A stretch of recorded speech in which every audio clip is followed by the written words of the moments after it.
Please be seated.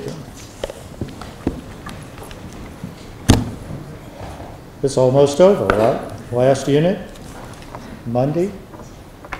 Hey, well, congratulations again for making it to Monday. I know it's not Florida's first time around on a Monday, but it's still something that is an honor, and it demonstrates the hard work and the success you've had in putting in that hard work. We'll introduce ourselves, have you introduce yourselves and your teacher, and then get to the question at hand. My name is Joe Stewart. I'm a professor of political science at Clemson University in South Carolina. My name is Anthony Arpino. I'm an environmental attorney in Montpelier, Vermont. I'm happy to be speaking with you again. Hi, I'm Pat Long. I'm a retired Superior Court Commissioner from Sacramento, California. I'm Ali Henriquez. I'm Allison Henry. I'm Marianne Hernando, and this is our teacher, Rosie Heffernan. Good to see you again. Okay, no surprise to you that we're going to focus on question 1 today in Unit 3, but I'll read it for the group that is not as familiar with it as you are. It's a quote: "An American scholar claims that because democracy is a government by persuasion and deliberation, it implies the existence of what in the British tradition is known as the loyal opposition. So long as the opposition is attached to the fundamental principles upon which democratic government is based, organized opposition to the prevailing government is not only legitimate but essential to its proper functioning. Do you agree or disagree? Why? How would you describe or define loyal opposition, and how would you distinguish it from obstructionism? What purposes does or should loyal opposition serve in a democracy?" You may begin. We must not confuse dissent with disloyalty. When the loyal opposition dies, the soul of America dies with it. We agree with journalist Edward R. Murrow that loyal opposition is essential to democracy.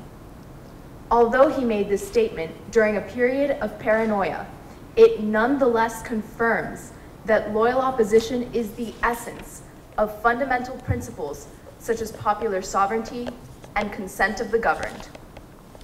America's democratic spirit has continued to emerge through loyal opponents of such issues as the Vietnam War, the USA Patriot Acts, and extraordinary rendition camps.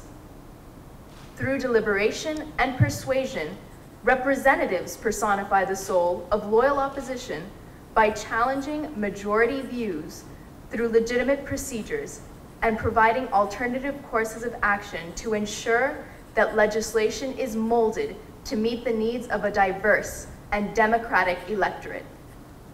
In devising the new government, James Madison furthered this envisioned ideal and encouraged an enlightened skepticism when he stated, "We should be loving critics of our country." In his endorsement of governmental criticism, Madison hoped for the development of a loyal opposition to enhance the deliberative process. Loyal opposition originated in England in the form of a shadow government that has served as the bastion of minority viewpoints not represented by Her Majesty's government. In the United States, these opponents have emerged as the minority party in today's two-party system of government, where opposing viewpoints are presented for enhanced deliberation and compromise. Obstructionism, on the other hand, refers to the deliberate impediment of the legislative process by the minority in order to prevent the passage of the majority's legislation. Through procedures such as filibusters, slow walking, and quorum busting, the opposition attempts to create an insurmountable barrier that will trump the will of the majority. Regardless of the tactics the opposition chooses to employ, a truly loyal opposition that remains attached to the fundamental principles of a democracy will serve an essential purpose in government. The institution of loyal opposition has been indispensable to our nation since the Constitutional Convention, where the Anti-Federalists served as the first constitutional critics and set the standard for what all opposition should achieve: to challenge the majority by revealing any flaws in its positions, to provide the American people with an alternative course of action, and to ensure that the majority does not lose sight of the fundamental principles of our government. The recent debates over the Healthcare Reform Act aptly exemplify these purposes, as the Republican minority in Congress sought to expose questionable aspects of the bill to the public and successfully argued for the removal of the public option, thus proving the importance and effect of the loyal opposition in our government.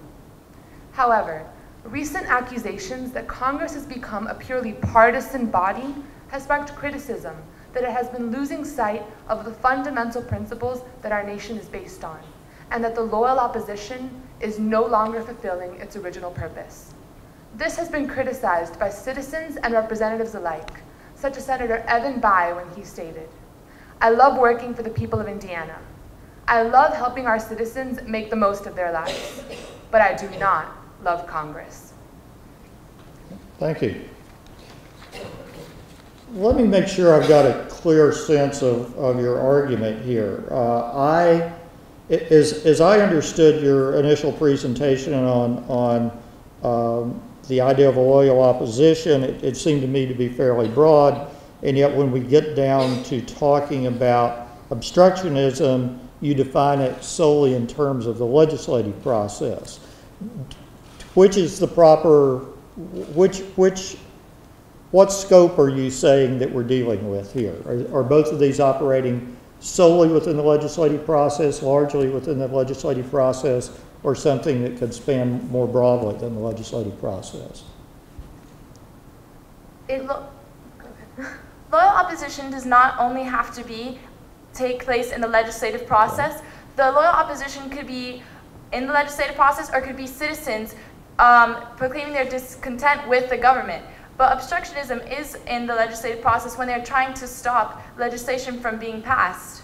Through situations such as the civil disobedience that occurs during the civil rights movement, or simply opinion polls in which the public expresses their content or discontent with the government, as well as in elections, the people are partaking in the loyal opposition when they are opposing the views of the majority and telling the government what it is that they want it to do for them. Obstructionism, however, are tactics specifically that are contained within the legislative body, specifically such as filibuster, which has existed even since the ancient Roman times, where Cato the Younger first used filibuster as a tactic to stop plans of Julius Caesar that he individually opposed.